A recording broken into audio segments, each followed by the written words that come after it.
Welcome folks, this is Wear and Tear, yet another YouTube author and gear review channel. Today I want to talk about the DJI Osmo Action. It's just a review from a user perspective, it's not an in-depth tech review. So this is a 4K 60 frames per second camera. The outstanding feature is the image stabilization. I think they call it something like hyper smooth or so. This is really a game changer, as you can probably see in the footage. The GoPro 7, GoPro 8 have that, and to an extent I think some Sony cameras. But this is a pure software image stabilization and it really works wonders on the footage. Now, my user experiences after using this camera for about 2 months for my channel and also my last holiday. So it's a very rugged camera. It's supposed to be water resistant, and it is indeed water resistant, but there are a few aspects to consider when it comes to that. It of course has three possible ports of entry when it comes to water.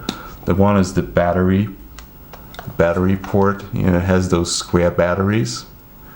They come with their own seal and cover, and this is a very good quality seal as far as you can expect from a square sealing system.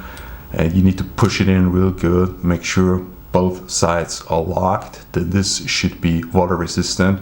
If there is no dirt, something inside, this is definitely something that you need to consider. And then the side port, this is really the weakest spot on the whole camera.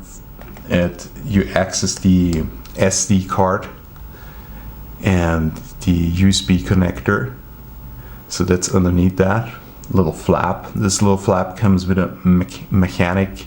You can also remove the flap, and you can of course buy the spare part, because DJI already knows a lot of people will break or lose this little flap. Now, it is water resistant, everything is made very well, very good quality, but it is the design itself that is vulnerable in my opinion.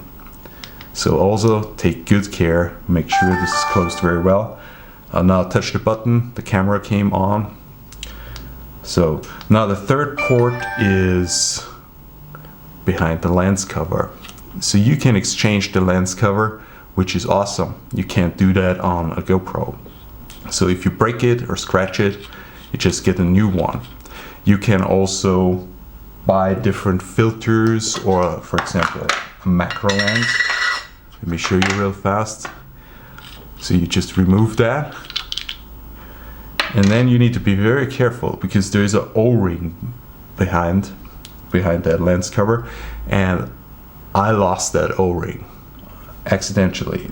Thank goodness I saw that the O-ring came out, because without that O-ring, this is just an entry port for water. It's not water resistant. So now I add the macro lens. That gives me a whole lot of extra options. You can also add night filters, underwater filters, whatnot. So there's a lot of options for more serious videographers or photographers. So you're probably gonna have some fun with this camera if you're into that more detailed, high quality camera work. So, but for me, it's only the build quality is very good. The surface feels a little bit coarse, which is awesome. It almost feels like it has some truck bed liner on it. And yeah, awesome feature. Underneath here, this is not a design feature. This is actually a heatsink, so aluminum heatsink, because those cameras at 4K 60 frames per second get very warm. And heat sinking the camera is a big challenge. If it's not heat sinked well, if it cannot shed the heat, then it will just shut down as a safety mechanism. And this is really annoying. You have tried to do awesome shot and almost suddenly the camera just shuts down on you. I've never made that experience with the Osmo Action. Of course, there are possible scenarios where you could make that camera overheat. I also prefer the 2.7K 60 frames per second setting because it's a little bit softer, easier on the memory card, easier on the battery. By the way, battery runtime on that is very good. My package came with 2 spare batteries and an extra charger. So with that, I can do a lot of filming during a day, a whole lot of filming. But these batteries, I generally would say 1 hour of filming is not a problem at all. So I'm satisfied with the battery runtime. It's way better, and the camera operates way more reliable than my cheapo budget action cams. Of course, the camera, you can use all the accessories that you have from GoPro or whatever. It's just the Lego principle. It's very easy to get accessories for the camera, just like for any GoPro style camera. Now, what I really liked about the camera is that it worked absolutely reliable. You just push a button and the camera will do what it's supposed to do. There is no hiccup in the software. There are no delays. The user interface is very good. I mean, you have a touch screen and the software has a good user interface. You can do all kinds of presets. So when you can't access the touch screen, you just work with your user interfaces. For example, when it's in the underwater housing, you would have to operate it through the mechanical switches, but with the presets, you can do that very efficiently. Another very efficient way to operate the camera is through a DJI Mimo app, through your smartphone. That works perfect. It's really awesome and gives you like an extra screen, extra options. Speaking of an extra screen, you have a front camera, which is useful in certain situations. I found myself using it a lot more often than I expected it. At first, I thought it's just a gimmick. It's just there for marketing reasons, to do one up on GoPro maybe, but in reality, it's actually practical. And the only thing that I found not to be perfect on this camera is the voice control. If there is noise in the surrounding, it tends to activate or deactivate certain functions on accident, or it just doesn't, the voice control just doesn't work as well as you would want it to work in a normal outdoor environment. Let's put it that way. So I turned the voice control off. Other than that, I found no hiccup in the user interface or stuff that would disturb me. Now when it comes to water tightness and all that kind of stuff, DJI says it's water resistant up to 11 meters. Well, it is not.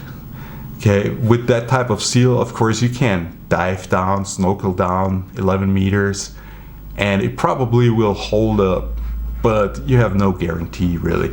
Like if you jump into the water, if there's sudden pressure changes, the O-rings and seals might give in, and DJI also says that on their website. Don't jump into the water with this camera. So the water resistance is to be taken with a grain of salt.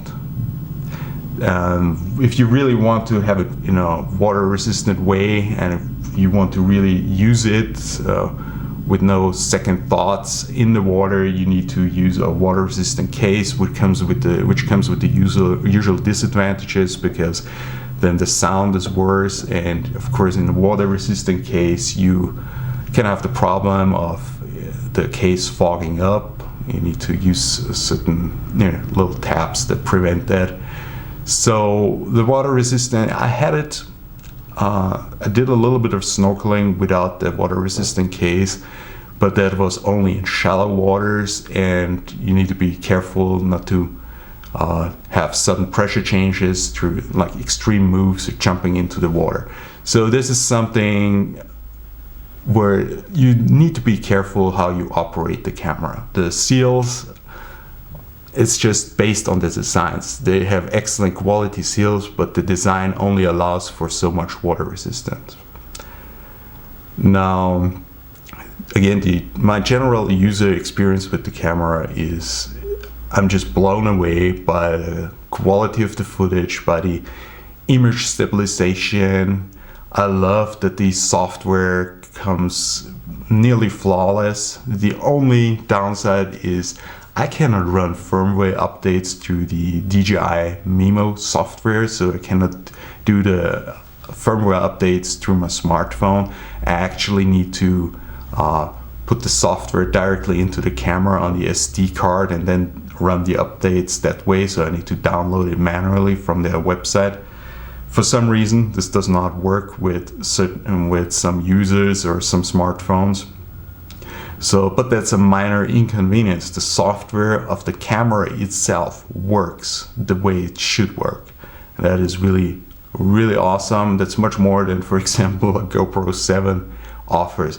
It's just lovely if you push a button and the camera just does what it's supposed to do. It starts up quickly and then just keeps working. So my user experience with this camera is very good. I also only scratched on the surface of what it can do. I did some time-lapse videos. The hyperlapse is just awesome. They added that with the last firmware update. I have the impression they do a firmware update on the camera every few weeks or few months. So the manufacturer, DJI, really takes care of its products. That's a big, big plus in my opinion. So I'm pretty certain that I will have this camera for many years, and I'm pretty confident that it will work without any flaws, that it will withstand the test of time. And so therefore my user experience is very good. Now you need to decide for yourself, of course, if the camera is worth the money. It's basically at the level of a GoPro 7, maybe a little bit cheaper, depending on whether you get a deal or not, but it's way above the level of the budget action cam, so it's not exactly in the $100 price range. But it's also much more than just the action cam. It even offers pretty decent sound quality, and just the image stabilization, the front screen, all of that it's just beautiful to operate, and it works without hiccups. So my experience with this camera so far after 2 months of a lot of use is very, very positive. So if you're into action cams, if you think something like that is necessary for your setup or would be nice, the Osmo Action is definitely worth some additional investigation. So this was Wear and Tear, over and out.